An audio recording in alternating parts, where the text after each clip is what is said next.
Jericho. Saludo at bilib na bilib sa nagawa ng lola ni Janine na si superstar Nora Honor.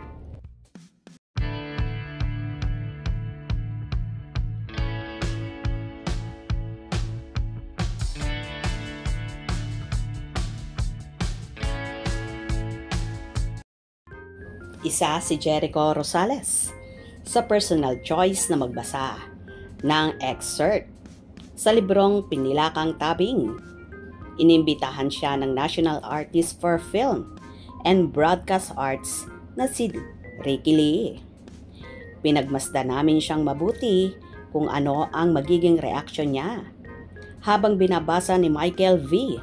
ang nakatokang excerpt sa komedyante na mula naman sa librong Agaw Tingin.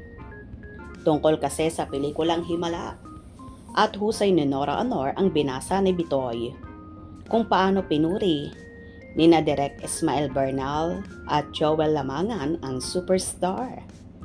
Obvious na proud nga si Eko sa lola ng girlfriend niyang si Janine Gutierrez. Panay nga ang tsikahan nila ng katabi niyang si Judy Ann Santos at aliw na aliw sa mga kwentong Ate Guy.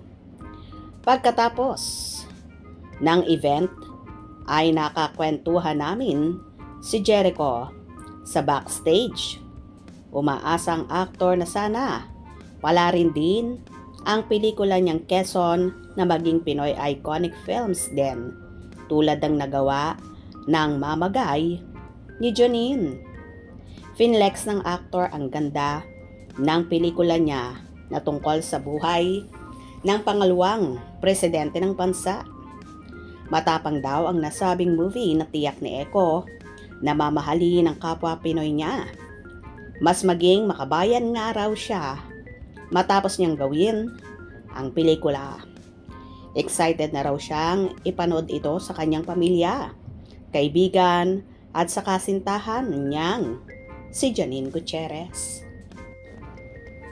Well, hindi naman talaga matatawaran ang nagawa ng national artist at superstar na si Miss Nora Honor sa nagawa niya lalong higit sa showbiz industry.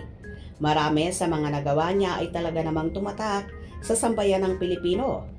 Kaya naman bilib na bilib si Eko sa lola ni Janine at puring-purin nito ang mga naiambag sa mga Pilipino na isa sa naging ukit at haligi ng industriya at umaasa naman si Eko na susuportahan din ng lahat ang Quezon movie nila na for sure marami ang matututunan dito at mabuhay ang kulturang Pilipino. Maalaala ang kasaysayan ng nagawa ng Pangulong Manuel L. Quezon sa bansang Pilipinas at sa bawat Pilipino. Kung nagustuhan nyo ang video na ito, comment down below.